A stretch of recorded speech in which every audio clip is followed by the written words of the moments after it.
The call came at 4:17 in the morning, and I remember the exact time because I'd been awake since 3, lying in the dark listening to the furnace cycle on and off in that uneven way it had been doing all winter.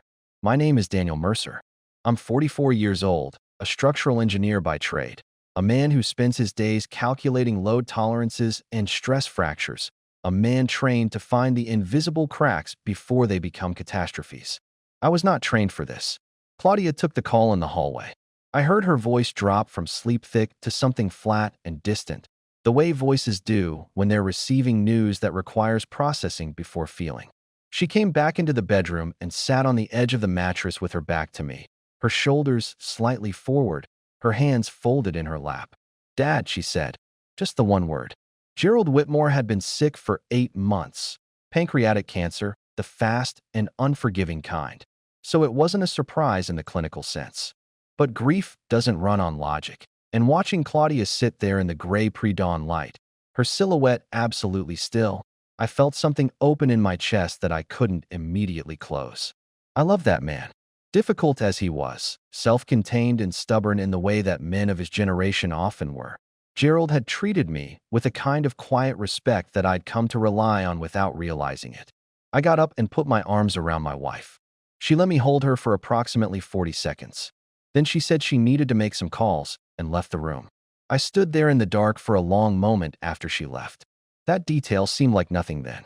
A grieving woman who needed to take control of something in a moment when everything else felt out of control. It was 6 in the morning. I couldn't have told you who she needed to call at that hour. Sophie was 10 at the time, she's 11 now, and I was the one who told her about her grandfather. I sat on the edge of her bed and watched her face move through confusion into a sadness that was too large for her features, and I held her while she cried with the complete physical abandon that children allow themselves before the world teaches them to edit it. Claudia appeared in the doorway briefly, her phone pressed against her shoulder, mouthing something I couldn't read. Then she was gone again. The funeral arrangements fell to me almost entirely. Claudia said she couldn't face them. The flowers, the casket options, the order of service, and I understood that, or I told myself I did. She handled the notifications, she said. The lawyers, the financial contacts, the people who needed to know in a professional capacity. I handled everything else. The caterers, the flowers, the coordination with Gerald's church, the out-of-town relatives who needed hotel recommendations and airport pickups. Gerald's sister Ruth flew in from Savannah 2 days before the service. She was 71, a sharp-eyed woman with silver hair and the kind of posture that made you sit up straighter when she walked into a room. I'd always liked Ruth. She had a directness that I found restful. No performance, no softening, just facts delivered with warmth. She hugged me at the airport and held on for a beat longer than social protocol required. "You look tired," she said. "It's been a lot of organizing," I said. She looked at me with an expression I couldn't fully decode at the time. Something measuring and slightly sad. "Of course it has," she said. The night before the funeral, I found Claudia in Gerald's study at the house on Elm Cross Road, the house Gerald had owned for 37 years, the house where she'd grown up. She was sitting at his desk with the lamp on, papers spread in front of her, and when I knocked on the open door, she looked up with an expression that I can only describe now as caught. A fractional tightening of the eyes, a half-second pause before the sadness reasserted itself over whatever had been there before. "Just going through some of his things," she said. "Do you need help?" "No." She shuffled the papers together with a quick, practiced motion. "I just needed to be in here for a while. You understand." I did understand. Or I wanted to. The funeral was on a Thursday in February, gray and bitterly cold, the sky the color of old concrete. 112 people came, which surprised me. Gerald had seemed like a solitary man, but the church was almost full. I stood at the front of the receiving line for 2 hours, shaking hands with people I'd never met, accepting condolences on behalf of a family I'd married into. Claudia stood beside me for the first hour. Then she slipped away to deal with something, she said. I kept shaking hands. Marcus, Claudia's younger brother, had flown in from Denver. He and Claudia had always had a relationship I found hard to read.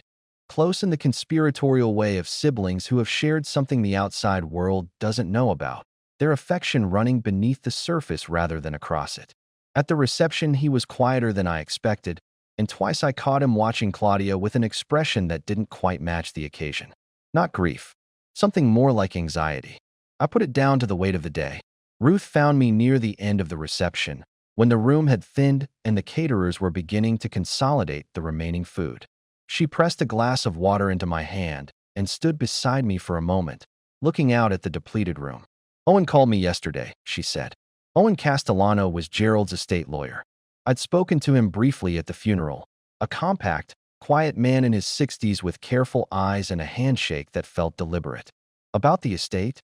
I said. "About some questions he needed answered." She turned to look at me. "He'd like to meet with you, Daniel. Separately, not with Claudia." Something moved through me then. A cold, shapeless thing that I didn't have a name for yet. "Separately," I repeated. "That's what he said." She held my gaze. "I think you should go." She walked away before I could ask anything further, and I stood there with my glass of water, watching my wife across the room laughing softly at something Marcus had said, her hand on his arm, her face more relaxed than it had been in days. I should have asked the question right then. I didn't. Let me tell you what our marriage looked like from the outside, because I think it's important to understand what I believed I had before I understood what I actually had. 14 years. We met when I was 30, Claudia 27, at a fundraising dinner for a local architectural preservation society that neither of us particularly cared about.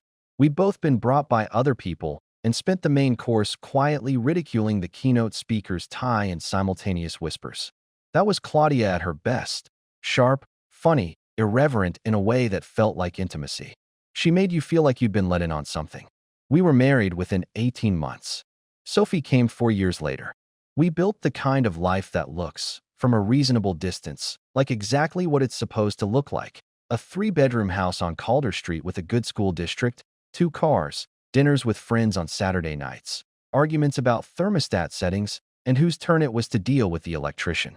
Gerald was a significant presence in our lives, more so in the last 5 years as his health declined. He'd built a modest business empire by Hereford standards, commercial real estate, a storage facility franchise, 2 parcels of undeveloped land outside the city limits. He was not extravagant with money. He drove a 12-year-old Buick and clipped coupons from the Sunday paper, but he had accumulated quietly and carefully over 40 years, and by the time he was diagnosed, the estate his lawyer managed was worth somewhere north of $2 million. Claudia was his primary beneficiary. That had always been understood. Marcus had his own career, his own income, and had moved away years before. The house, the business interests, the accumulated savings, it would pass to Claudia, with provisions for Sophie's education and a few smaller bequests to Gerald's remaining friends and family. Owen had drawn up the will 6 years earlier, and Gerald had mentioned its broad outlines to me once, in that awkward way people have when they want to be sure you know without wanting to make it a formal conversation. This was the landscape I believed I understood.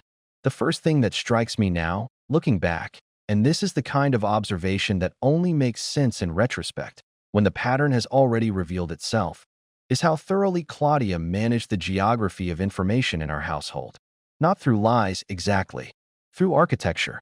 She was a real estate agent by profession, and she understood better than most people that what you don't show matters as much as what you do. I paid the household bills. Claudia managed her own business accounts and what she called the family administrative overhead, tax documents, insurance policies, anything related to her father's affairs after he became too sick to manage them himself. I'd always thought of this as a reasonable division of responsibility. She had the financial fluency, the relationships with the relevant professionals, the organizational systems. It made sense. What I didn't ask, and I understand now why I didn't, because asking would have meant admitting I didn't fully trust her, which was a thought I wasn't prepared to have, was what exactly the family administrative overhead included. What documents she was filing. What accounts existed that I didn't know about. What conversations she was having with Owen on her father's behalf. The weeks after the funeral had a particular texture, grief mixed with logistics, the strange administrative afterlife that follows a death. Gerald's house needed to be assessed, decisions made about the contents, utilities managed, accounts closed. Claudia threw herself into all of it with an energy that I told myself was her way of processing loss. She was at the Elm Cross Road house 3 or 4 evenings a week, sometimes until 9 or 10 at night. Sophie asked me once why Mom was always at Grandpa Gerald's house. She's taking care of things, I said. What kinds of things? Grown-up things, sweetheart. She accepted that with the particular dignity of children who know they're being gently deflected and choose not to push. She'd been spending more time with me in those weeks. Homework at the kitchen table, movie nights on the couch, and I'd been grateful for it without analyzing why it felt like filling a space. I called Owen's office the week after the funeral and made an appointment.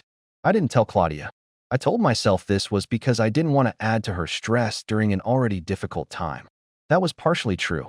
The other part was harder to name. A low-frequency unease, something below the level of conscious thought, that told me the conversation might be one I needed to hear alone first. Ruth had returned to Savannah by then, but the evening before my appointment with Owen, she called me. "Did you schedule it?" she asked. "Tomorrow at 2. A pause. "Good." She seemed to be choosing her next words carefully. "Daniel, I want you to know that whatever Owen tells you, I'm not surprised. And I don't want you to think I knew earlier and said nothing. I only found out when he called me." "Ruth," I said, "what is this about? Let Owen explain it properly. He has documents." "I don't." Another pause. "Just go in with your eyes open. Don't let her read your face when you get home." I lay awake that night listening to Claudia's steady breathing in the dark beside me. Her back curved toward me in sleep, her hair spread against the pillow in the way I'd been falling asleep next to for 14 years. I ran through every possible version of what Owen might tell me and found that none of them felt impossible. That scared me more than any single answer would have. Owen Castellano's office was on the 4th floor of a building downtown that had once been a savings and loan institution and still had the marble floors and heavy brass fixtures to prove it. He met me at the door himself. No assistant, no waiting room protocol, and shook my hand with that same deliberate grip and showed me to a chair across from his desk. He was the kind of man who didn't waste time on preamble. I respected that then. I respect it more now. "Thank you for coming in, Daniel," he said. "I want to be straightforward with you because I think this situation requires it. I've wrestled with my obligations here, confidentiality, professional ethics, the interests of the estate. But Ruth Whitmore made me understand that being correct on paper and being right in fact aren't always the same thing." He opened a file folder on the desk between us. "Gerald Whitmore's will was drafted in this office 6 years ago," he said. "I know its contents thoroughly. It was a clear document, thoughtfully structured, with Claudia as primary beneficiary for the bulk of the estate, the residence, the commercial holdings, the investment accounts. Marcus received a bequest of $80,000. Sophie's education fund was carved out separately. Ruth received the contents of Gerald's personal library and a cash bequest of $25,000. He paused. 3 weeks before Gerald died, a document was submitted to this office representing a codicil to that will, a modification to the distribution of assets. I kept my face still. I'd practiced this since Ruth's call. The codicil redirected the commercial property holdings and one of the investment accounts, combined value approximately $940,000, into a separate LLC. The LLC was registered 2 months earlier. He turned a document toward me. "Claudia is the sole managing member. Marcus is listed as a silent beneficiary with a 15% interest." The room was very quiet. Outside, I could hear the muffled sound of traffic 4 floors below. "The codicil was signed by Gerald," Owen continued. "Notarized. It appears, on its surface, to be valid." He took off his glasses and set them on the desk. "However, Gerald Whitmore was my client for 22 years. I had lunch with him 6 weeks before he died. We discussed the estate. He did not mention any intention to modify the will. He was, I should tell you, fully cogent. His mind was entirely clear even as his body declined. He was also, I can tell you from long experience, a man who did not make financial decisions impulsively or without extensive discussion." "You think the signature was forged?" I said. "I think the signature was obtained under circumstances I am not comfortable with," Owen said carefully. "Forged is a legal determination. What I can tell you is that Gerald's signature on routine correspondence from the same period looks different in character. The pen pressure, the letter form consistency, from the signature on this codicil." He paused. "I've retained a forensic documents examiner. Informally, pending what you decide to do." I looked at the document. Claudia's name in clean typed text. The LLC name, Whitmore Property Holdings, LLC. Registered in Delaware. When was the codicil submitted to your office? I asked. The same week as Gerald's death. He met my eyes. It was faxed from an unknown number. I received it the morning of the funeral. The morning of the funeral. While I was at the church greeting 112 people. While Claudia was there beside me for an hour and then slipped away to deal with something. I had spent years building structures designed to bear weight, calculating exactly how much stress a material could absorb before the invisible cracks became visible ones. I understood, in a way that was almost professional, what I was feeling in that moment, the sensation of a load-bearing assumption giving way. I want you to understand why I called you and not Claudia directly, Owen said. If the codicil is fraudulent, Claudia is potentially a party to that fraud. Involving her before you'd been informed would have been inappropriate. Does she know you've noticed the discrepancy? No. Does Marcus? A slight hesitation. I believe Marcus may have some awareness of the situation. He called my office the day after the funeral asking about the timeline for estate distribution. That's not unusual, but the specific questions he asked suggested he knew about the codicil's existence. I thought about Marcus at the reception, his face carrying something that wasn't grief. His eyes tracking Claudia across the room. What are my options? I said. Owen laid them out with the patience of someone who has delivered difficult information before and understands that the person across from him needs time to absorb it. Contest the codicil on grounds of fraud. Retain a probate attorney. The forensic examiner's report, if it supported forgery, would be significant evidence. Ruth, as a named beneficiary, had standing to contest. So did Sophie's trust. And Claudia? I said, if the codicil is found fraudulent, the original will governs. The estate distributes as Gerald intended. He paused. If fraud is established, the consequences extend beyond civil probate. Criminal. He meant criminal. I drove home in a state that I can only describe as a kind of enforced calm. The way the mind sometimes goes very quiet and precise when the emotional weight exceeds what the nervous system can process in real time. I parked in our driveway and sat for a moment looking at the house on Calder Street. The lights were on in the kitchen. Through the window, I could see Sophie at the table, her head bent over something, her lamp making a warm circle around her. I didn't know yet what I was going to do, but I knew, with the absolute certainty of a man who calculates structural tolerances for a living, that I was looking at a crack that ran all the way to the foundation. I did not confront Claudia that night or the night after. I'd spent my career learning that you don't assess structural damage in the moment of the shock. You wait for the dust to settle, map the full extent of the fracture, understand exactly what you're dealing with before you decide how to proceed. I applied the same logic here, with the mechanical focus of a man who was keeping himself functional by staying in his professional mode.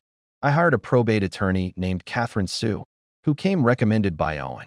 She was 48, brisk, and had the eyes of someone who had stopped being surprised by human behavior sometime in her mid-30s.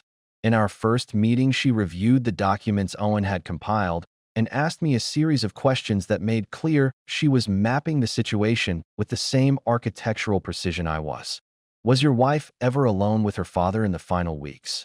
Catherine asked. Yes, regularly. Did she manage his medications? She and a home care nurse shared that.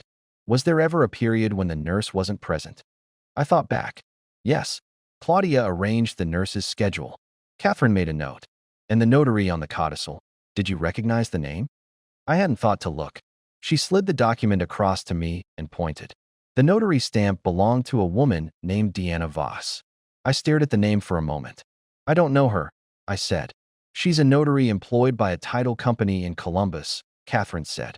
Her name appears on 3 other documents in the past 2 years related to Whitmore-connected properties, all processed through Claudia's real estate brokerage. There it was. Not a coincidence. A system. What I hadn't understood, and what became increasingly clear over the following weeks as Catherine and Owen built their picture, was the scale of the preparation. This hadn't been an impulse.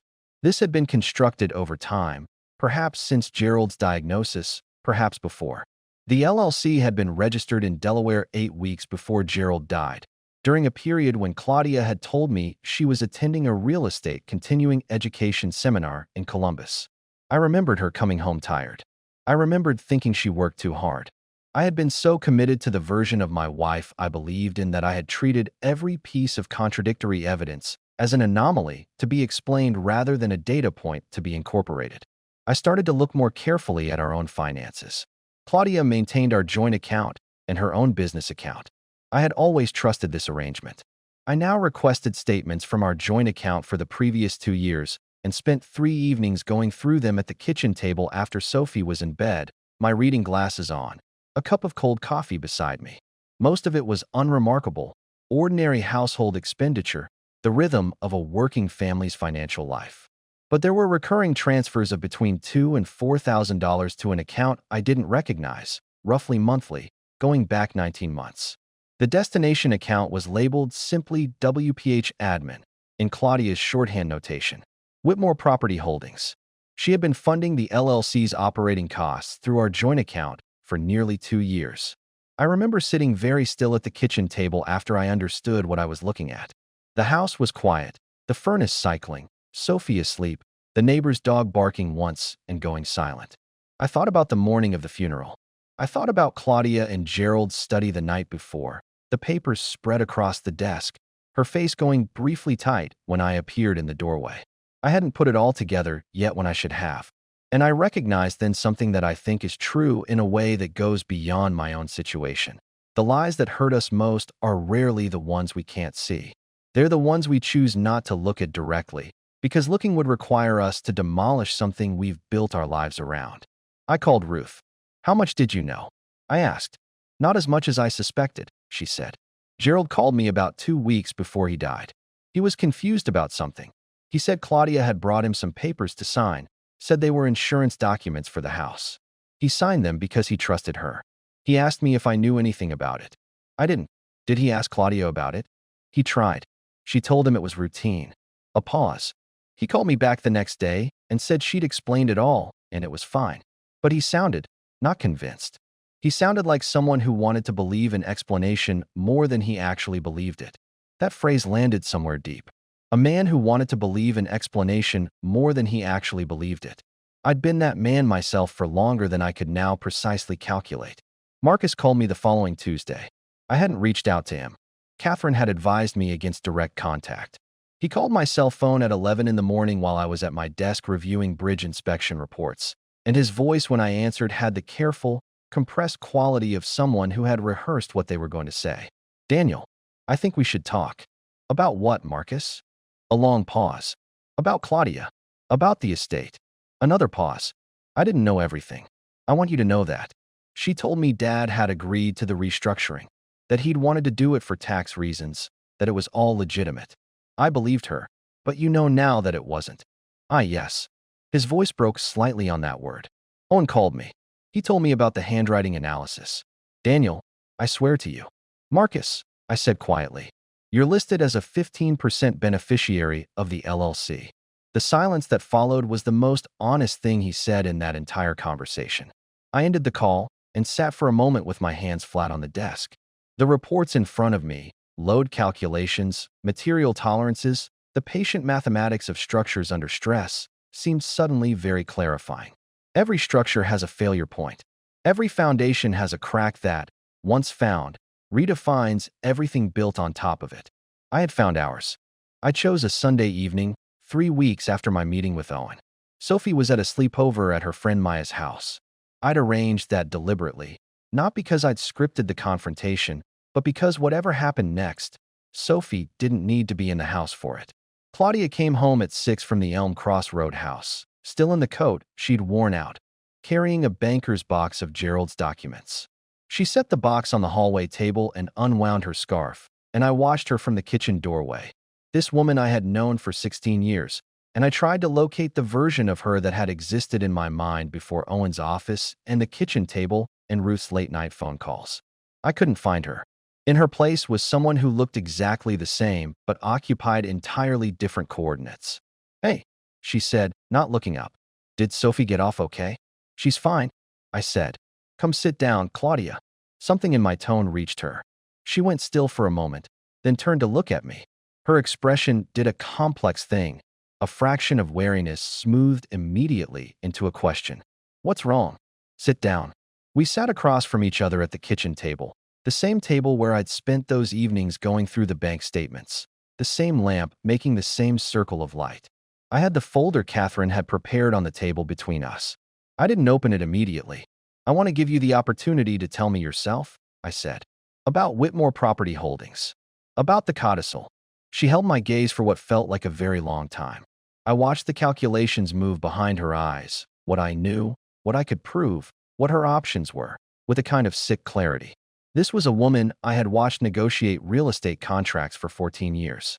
She was very good at calculations. I was protecting what Dad built, she said finally. Her voice was steady. The tax exposure on a direct inheritance of those assets was enormous. The LLC structure was, Claudia, a legitimate estate planning strategy that any financial advisor. Claudia. I opened the folder. I placed the forensic examiner's report on the table between us. Then the LLC registration documents. Then the bank statements showing the WPH admin transfers. Owen has a handwriting analysis. The notary who signed the codicil is an employee of your brokerage. The LLC was registered using a Columbus address while you told me you were at a conference. She looked at the documents. Something moved across her face. Not guilt, exactly, but a kind of recalibration, the moment when a particular strategy is recognized as no longer viable. You've been meeting with Owen, she said. For 3 weeks. And Catherine Sue. It wasn't a question. Yes. She sat back. Something I had braced for, tears, deflection, and escalation, didn't come. She looked, instead, tired. Genuinely, deeply tired. In a way I hadn't seen on her face before, and despite everything, some remnant of something I'd once felt stirred briefly at the sight of it before I held it where it was. How long have you been planning this? I asked.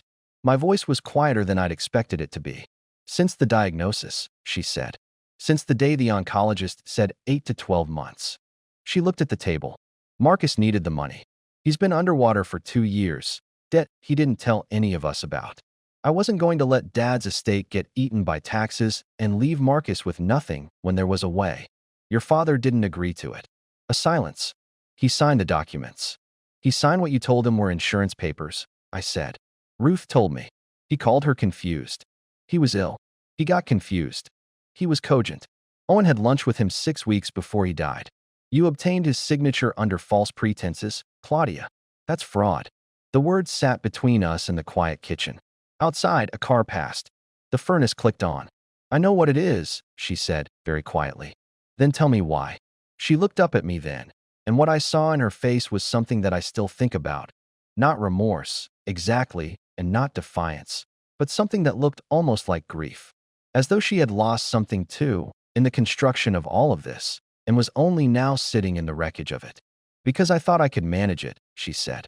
Because I thought once it was done it would be fine and no one would look too closely and it would just be how it was. She paused. I didn't think it would get here.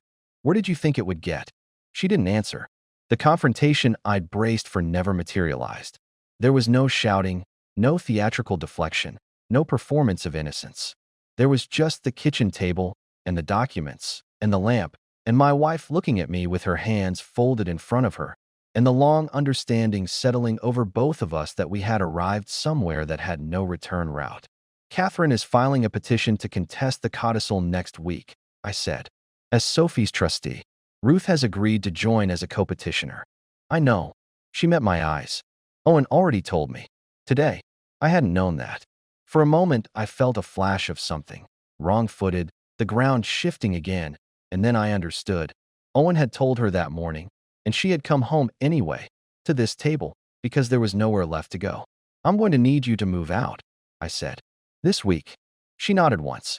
The steadiness with which she did it hurt in a way I hadn't predicted, not because she didn't care, but because it told me that some part of her had already understood this was coming and had made her peace with it before I'd found the words. She left the kitchen. I heard her footsteps on the stairs. I sat at the table for a long time after, my hands flat on the documents, the lamp making its circle in the quiet house. The structure had held long enough to reveal everything. It had done what it was built to do. What happened next would require a different kind of engineering entirely. Claudia moved into an apartment on Dunmore Street 6 days after that Sunday evening. The process was quiet, adult, and devastating in the way that quiet adult processes often are. The measured division of objects, the careful conversations about logistics, the maintaining of surface composure for Sophie's sake, while everything below the surface was in motion.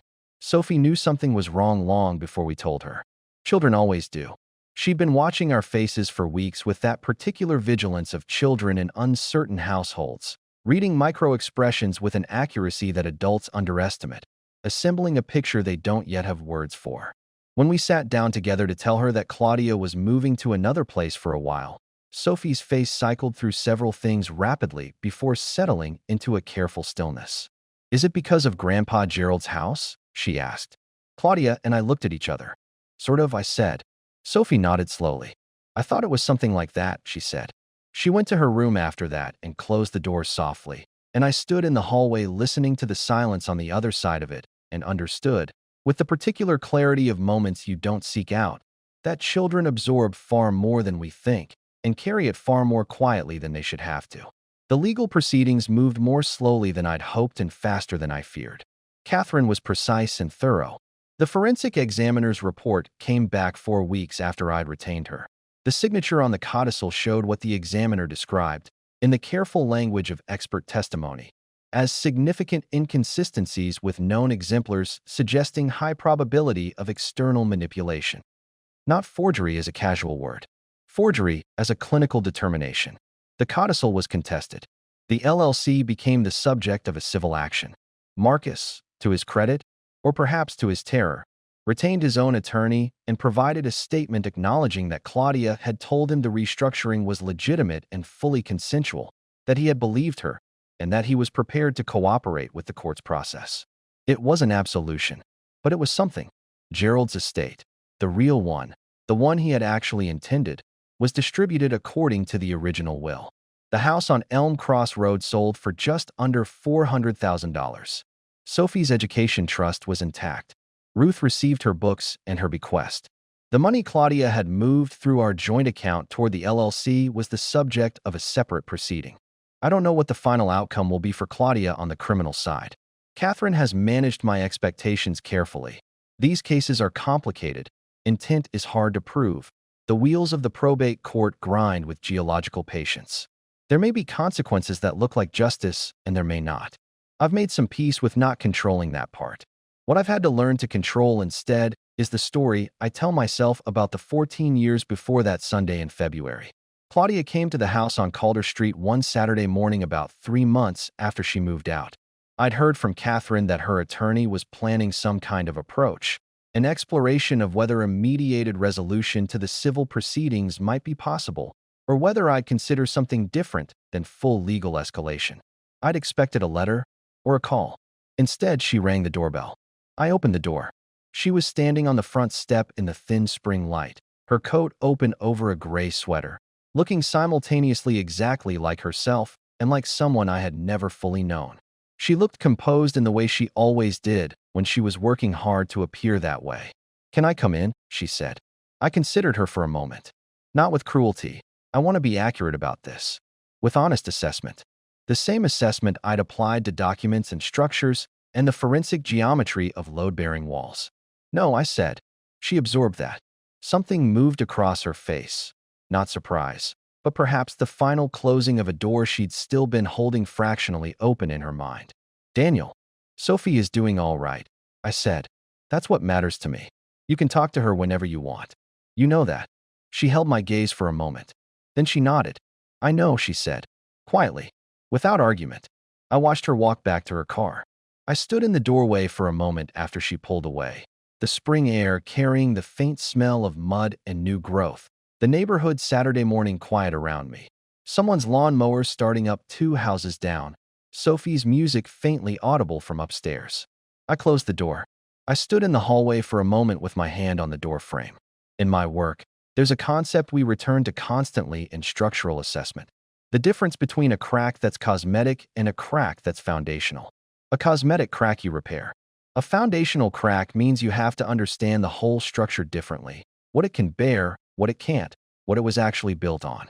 I'd spent months now understanding the foundational crack, what it had run through, how deep it went, how much of what I'd thought was solid had been resting on something less certain. The lawn mower was getting closer. Upstairs, Sophie's music changed to something with a faster tempo. I had a daughter who was doing her homework on a Saturday morning. I had work that I was good at.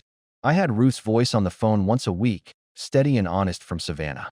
I had the particular kind of clarity that comes only from having looked at something directly that you'd been avoiding looking at, and survived it. The house on Calder Street was still standing. So was I? What this story ultimately reveals isn't really about money. The inheritance, the forged documents, the LLC, those are the mechanics. Underneath them is something more fundamental, a marriage that had quietly evolved into two separate projects running parallel, each spouse maintaining a version of shared life while pursuing something the other wasn't invited into. What's striking, in retrospect, is how completely Claudia's betrayal depended on a structure that Daniel himself had helped to build. The division of financial responsibility, her handling the family administrative overhead while he paid the household bills, was an arrangement that seemed reasonable, even considerate. It was also the architecture of the deception. You cannot exploit a blind spot that hasn't been created. The question isn't whether Daniel trusted too much. It's whether the trust he extended had ever been examined, or whether it had simply grown in the dark, unchecked, because checking it felt like accusation. There's something worth sitting with in Claudia's own explanation, that she thought she could manage it, that once it was done it would simply become how things were.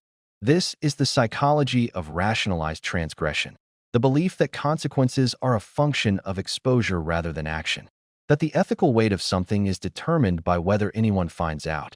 It's a form of magical thinking that intelligent, capable people fall into more often than we'd like to admit, the conviction that competence at execution can substitute for moral legitimacy. Claudia was very good at the execution. The preparation was meticulous. The timing was precise. And it failed anyway, not because of dramatic detective work or a moment of conscience, but because an estate lawyer of 22 years knew his client's handwriting, and because Ruth Whitmore had a phone and used it. Marcus complicates the picture in a way that resists simple interpretation. His participation was partial and, he claimed, uninformed, but partial participation in a scheme you benefited from, even one you didn't fully understand, is still participation. The question of whether he told himself a story that made his involvement feel acceptable is one only he can answer. But those stories are everywhere in this narrative. Gerald signing papers he didn't understand because he wanted to trust his daughter's explanation. Daniel not asking about the bank transfers because asking would have required naming a suspicion he wasn't prepared to have. Every person in this story, at some point, chose the comfort of an incomplete understanding over the cost of a complete one. What Daniel rebuilt in the aftermath wasn't a marriage, and it wasn't revenge. It was something quieter and more durable, an honest account of what had actually existed, stripped of the interpretations that comfort demands. The 14 years weren't nothing, but they weren't entirely what he believed them to be, and the courage of the ending, such as it is, lies in his willingness to hold both of those truths at once without resolving them into something tidier. What stays with me about this story is that door. Not the legal proceedings, not the documents, not even the betrayal itself, but Daniel standing in that doorway and saying no. One word, quietly. After 14 years. There's something worth thinking about in how long people maintain a space. A door kept slightly open, a possibility left unresolved, out of loyalty to the relationship they believed they had rather than the one they actually experienced. Closing that door wasn't cruelty. It was honesty. And sometimes those two things look similar from the outside. If there's anything to take from this, it's perhaps this. The people who deceive us rarely invent the opportunity from nothing. They work with what we've already made available, the blind spots we've chosen, the questions we've elected not to ask. Not because we're foolish, because we wanted to believe. And wanting to believe is the most human thing there is.